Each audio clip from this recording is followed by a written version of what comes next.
Bismillahirrahmanirrahim. Assalamu alaikum dear students. I hope you will be fine. Class 6. This is our third lecture.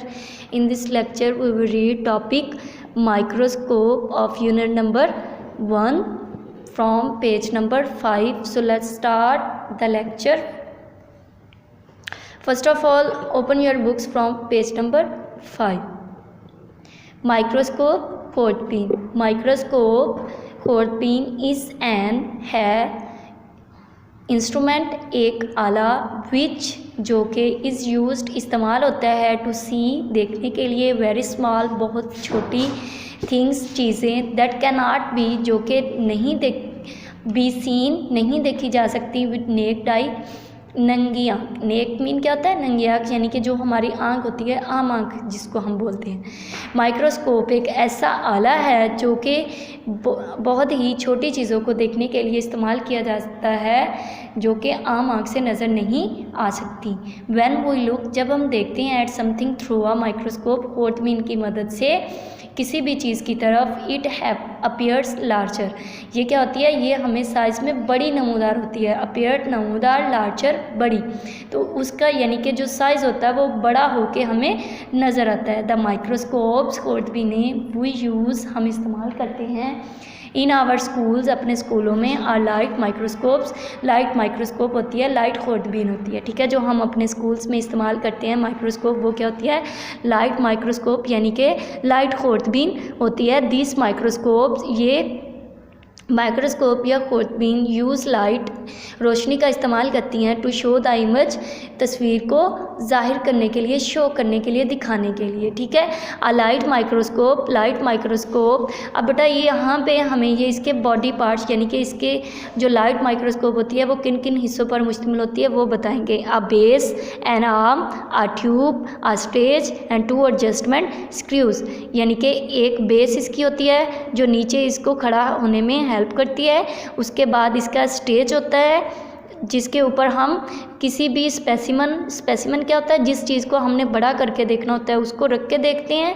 और उसके बाद क्या है? इसकी ये ट्यूब है, इस ट्यूब के एंड पे और यहाँ पे लास्ट में भी क्या होते हैं? लेंस होते हैं. ऊपर भी लेंस होते हैं, नीचे भी लेंस होते हैं. ऊपर वाले लेंस को हम आई पीस कहते हैं, नीचे वाले को ऑब्जेक्टिव लेंस कहते हैं. ये दोनों क्या करते हैं? हमें ऑब्जेक्ट को, यानी कि जो स्पेसिमन होता है, जो चीज़ हमने देखनी होती है उसको देखने में मदद करते हैं. और ये इसका आर्म होता है. ठीक है, आर्म क्या होता है? बाजू. तो अब क्या है? 2 lenses are fitted on the 2 ends of the tube, यानी कि 2 lenses फिट होते हैं, एक ऊपर और एक नीचे. The lens of the at the end of the tube. ठीक है, लेंस जो कि at the end of tube होता है उसको क्या कहते हैं? Tube through which we observe, हम मुशाहिदा करते हैं, एन ऑब्जेक्ट, किसी भी ऑब्जेक्ट का, इस कॉल्ड एन आई पीस. ठीक है, यहाँ से ऊपर से हम जो ऊपर लेंस मौजूद होता है जिसकी मदद से हम किसी भी ऑब्जेक्ट को देखते हैं वो क्या कहलाता है? आई पीस. ठीक है, उसके बाद क्या है? The lens near the object.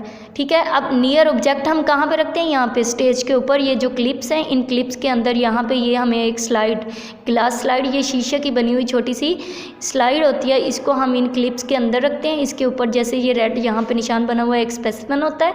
तो इस स्पेसिमन को हम क्या करते हैं? देखने के लिए जो लेंस यूज़ करते हैं उनको हम क्या कहते हैं?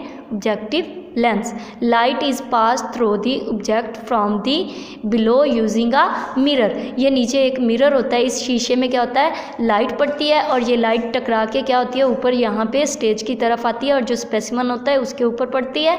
और यहाँ से फिर हमें ये स्पेसिमन, यानी कि जो ऑब्जेक्ट होता है, जो चीज़ हम देख रहे होते हैं, वो हमें नज़र आती है. ठीक है, the object to be seen is placed on a glass slide. अब जो चीज़ हमने देखनी होती है उसको हम क्या करते हैं? ग्लास स्लाइड के ऊपर रखते हैं. ठीक है, जैसे कि यहाँ पे ये दिखाया हुआ है, रेड कलर का उन्होंने ऑब्जेक्ट रखा हुआ है. तो ठीक है, इसको हम क्लिप्स के नीचे एडजस्ट करेंगे और इन लेंसेज को हम मूव करवा के ऊपर से हम आई पीस की मदद से ऑब्जेक्ट को देख सकते हैं. ठीक है, उसके बाद क्या है? To focus the object clearly, यानी कि जो चीज़ हमने देखनी होती है उसको वाज़िया करके देखने के लिए, फोकस करने के लिए क्या होते हैं? 2 एडजस्टमेंट स्क्रूज होते हैं. ये adjustment 2 adjustment screws are used. 2 adjustment screws को इस्तेमाल किया जाता है. ठीक है, we can view on an object, हम ऑब्जेक्ट को देख सकते हैं up to 1500 times bigger than its original size, यानी कि उसके जो रियल वाला साइज़ होता है, ओरिजिनल साइज़ होता है, उससे हम उसको 1500 गुना बड़ा करके देख सकते हैं। ठीक है, उसके बाद क्या है, मोस्ट ऑफ द सेल्स, ज़्यादातर खुलिए, आर टू स्मॉल, बहुत छोटे होते हैं, to be seen without a microscope, यानी कि अगर हम उनको देखना चाहें तो वो इतने छोटे होते हैं कि माइक्रोस्कोप के बगैर हम उन्हें नहीं देख सकते। What did biologist use to see inside the cell, तो बायोलॉजिस्ट क्या कहते हैं, यहाँ पे ये एक क्वेश्चन है कि सेल के अंदर क्या देखने के लिए माइक्रोस्कोप को इस्तेमाल करते हैं। तो बेटा सेल के अंदर मौजूद ऑर्गेनेलिस क्या होती हैं, जो हम इंशाल्लाह नेक्स्ट लेक्चर में पढ़ेंगे। ये एक टीनी स्ट्रक्चर्स होते हैं, टीनी स्ट्रक्चर यानी कि छोटी छोटी साख्तें होती हैं सेल के अंदर, जिनको देखने के लिए साइंटिस्ट माइक्रोस्कोप का इस्तेमाल करते हैं। ठीक है, तो ये बेटा हमारा थर्ड लेक्चर था। इस लेक्चर में हमने माइक्रोस्कोप पढ़ा, उसके पार्ट्स पढ़े। तो यहाँ पे ये हमें स्लाइड दिखाई हुई है, the slide is a rectangular piece of glass, शीशे का एक रेक्टेंगुलर यानी कि मुस्ततील शक्ल का पीस होता है, टुकड़ा होता है। The object is placed on it to observe under the microscope, इसके ऊपर ऑब्जेक्ट को रखा जाता है ताकि हम उसको माइक्रोस्कोप के अंदर ऑब्जर्व कर सकें, मुशाहिदा कर सकें, उसके देख सकें। ठीक है बेटा, तो इस तरह से आज का हमारा थर्ड लेक्चर भी कंप्लीट हुआ। अगर आपको समझ नहीं आती तो आप हमें व्हाट्सएप पे कांटेक्ट कर सकते हैं। Wish you best of luck for your next lecture. अल्लाह हाफिज़।